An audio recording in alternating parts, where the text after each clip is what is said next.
কয়েকদিনের টানা বৃষ্টিতে ভয়াবহ বন্যা দেখা দিয়েছে ভারতের ত্রিপুরা রাজ্যে।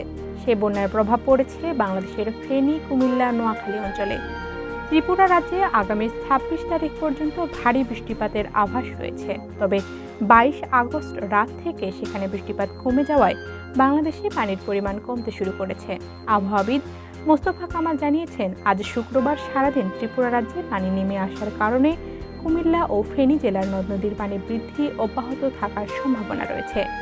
আবহাওয়ার পূর্বাভাস মডেলগুলো আজ সারাদিন চট্টগ্রাম বিভাগ ও ত্রিপুরা রাজ্যের উপরে খুবই কম পরিমাণে বৃষ্টির সম্ভাবনা নির্দেশ করছে। ফলে আশা করা যাচ্ছে আজ সন্ধ্যার পর থেকে কুমিল্লা ও ফেনী জেলার নদ নদীগুলোর উজানে পানির উচ্চতা কমা শুরু করবে। আগামীকাল শনিবার থেকে আরও দ্রুত বন্যার পানি কমা শুরু করার সম্ভাবনা রয়েছে। তবে বন্যা পরিস্থিতির উল্লেখযোগ্য পরিমাণ উন্নতির জন্য রবিবার পর্যন্ত অপেক্ষা করতে হবে।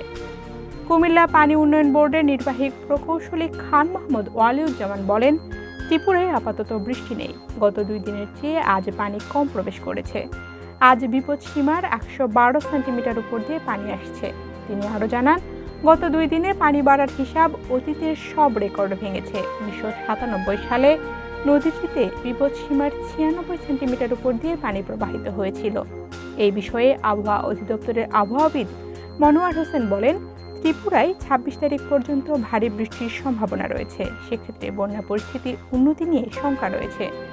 বাংলাদেশে আজ বিকেল থেকে ওই অঞ্চলে বৃষ্টি কমতে পারে। তবে আমাদের বন্যা দেশের বৃষ্টির সঙ্গে সম্পর্কিত নয়। ত্রিপুরা ও সীমান্তবর্তী অঞ্চলের বৃষ্টির উপর এখানকার বন্যা নির্ভর করছে।